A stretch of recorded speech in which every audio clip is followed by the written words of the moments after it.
జోగులాంబ గద్వాల జిల్లా రాజోలి మండల కేంద్రంలో మితిమీరిపోతున్న అక్రమ ఇసుక రవాణా. మండల కేంద్రమైన రాజోలులోని పలు ప్రదేశాల్లో విచ్చలవిడిగా వెలిసిన అక్రమ ఇసుక నిల్వలు. అయితే గత కొంతకాలం క్రితం తెలంగాణ రాష్ట్ర ముఖ్యమంత్రి రేవంత్ రెడ్డి ఎవరైనా అక్రమ ఇసుక రవాణా చేసినా, అక్రమ ఇసుక నిల్వలు ఏర్పాటు చేసినా ఉక్కుపాదం మోపి కఠిన చర్యలు తీసుకుని కేసులు నమోదు చేయాలని ఆర్డర్ జారీ చేశారు.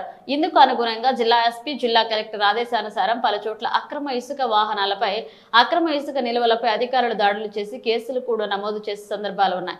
ఇదంతా పేరుకు మాత్రమే తూతూ మంత్రంగానే అన్న విధంగా మళ్లీ ఇప్పుడు మండల కేంద్రమైన రాజోలిలో ప్రారంభమైన అక్రమ ఇసుక రవాణా ఇందుకు నిదర్శనంగా నిలిచింది.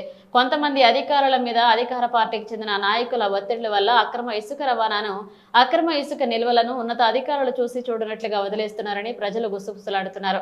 కాంగ్రెస్ పార్టీ హయాంలో అక్రమ ఇసుక సరళు ఇంత విచ్చలవిడిగా అక్రమ ఇసుక రవాణా సాగిస్తున్న అధికారులు ఎందుకు చర్యలు తీసుకోవడం లేదని, ప్రభుత్వ వైఫల్యమే ఇందుకు కారణమని ప్రజలు గుసగుసలాడుతున్నారు.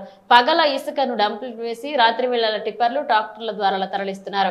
గ్రామంలోని కోట వీధి, పెద్దమ్మ ఆలయ సమీపం, మార్లబీడు వీధి సమీపంలోని ఇళ్ల మధ్య కళ్లెందొడ్లలో ఇసుకను కుప్పలుగా వేస్తున్నారు. రాత్రి 7 గంటల నుంచి ఇతర ప్రాంతాలకు తరలి వస్తుండటంతో అధికారుల కనుసన్నల్లోనే ఇదంతా జరుగుతుందనే ఆరోపణలు సైతం వెలువెత్తుతున్నాయి. నిల్వలను ఏర్పాటు చేశారు. ఇది రాజోలి పోలీస్ స్టేషన్కు 500 మీటర్ల దూరంలో ఉంది. ఇదే విధంగా మండల కేంద్రమైనటువంటి రాజోలిలో అనేక చోట్ల అక్రమ ఇసుక నిల్వలను ఏర్పాటు చేసి ఒకరోజు రాత్రి మొత్తం ట్రాక్టర్ల ద్వారా తుంగభద్ర నది నుంచి ఇసుకను నిల్వ చేసి దాదాపు ఆ తర్వాత 2-3 రోజుల పాటు ఆ అక్రమ ఇసుకను మినీ టిప్పర్ల ద్వారా అయితే ఇతర మండలాలకు అమ్మి సొమ్ము చేసుకుంటూ ప్రభుత్వ ఆదాయానికి గండి కొడుతున్నా కూడా స్థానికంగా ఉండే పోలీస్, రెవెన్యూ శాఖ అధికారులు, అదేవిధంగా మైనింగ్ శాఖ అధికారులు మాత్రం వీటిని చూసి చూడనట్లయితే వ్యవహరిస్తున్నారు. కొంతమంది అధికారులకు మామూలు ముట్టడం వల్లే ఇది మామూలే అని వదిలేస్తున్నారని సమాచారం ఉంది. మరి ఎక్కడెక్కడ అక్రమ ఇసుక నిల్వలు ఏర్పాటు చేయడం జరిగింది అనే విషయాలు ఈ వీడియో ద్వారా నేను మీ ముందుకు తీసుకొచ్చే ప్రయత్నం చేస్తాను.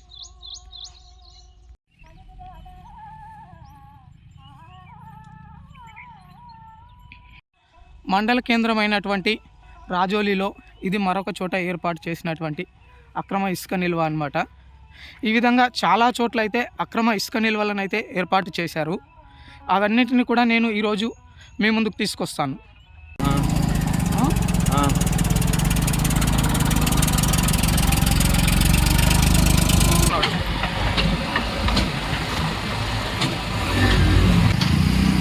ఇది ఎక్కడికి వెళ్తుంది ఏమి అనేది చూడండి.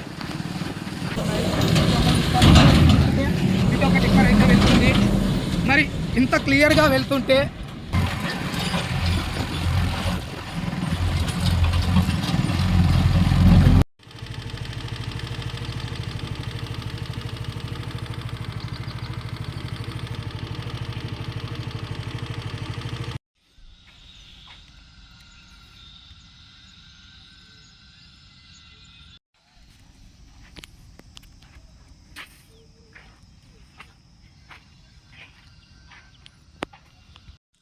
పోలీస్ స్టేషన్కు రాజోలి దాదాపుగా 350 మీటర్ల దూరంలో ఈ విధంగా ఓపెన్ ప్రదేశాల్లో, ఇది వచ్చేసి గంగమ్మ గుడి దగ్గర ఉన్నటువంటి ఓపెన్ ప్లేస్లో ఇక్కడ చూస్తున్నారు కదా.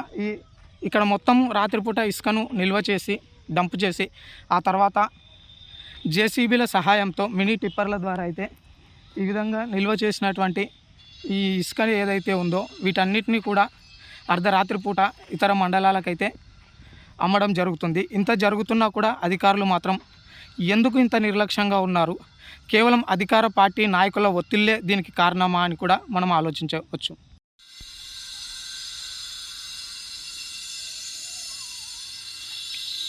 జర్నలిజం నిలదీసి నిగ్గు తేల్చవమ్మ ఏది నిజం, జరిగేటి రణం కవితకు అంట నిలిచి భరోసివ్వు ఒక్క క్షణం.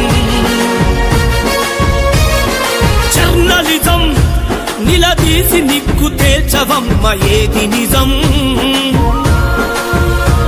జరిగేటి రణం కవితకు అంట నిలిచి భరోసివ్వు ఒక్క క్షణం.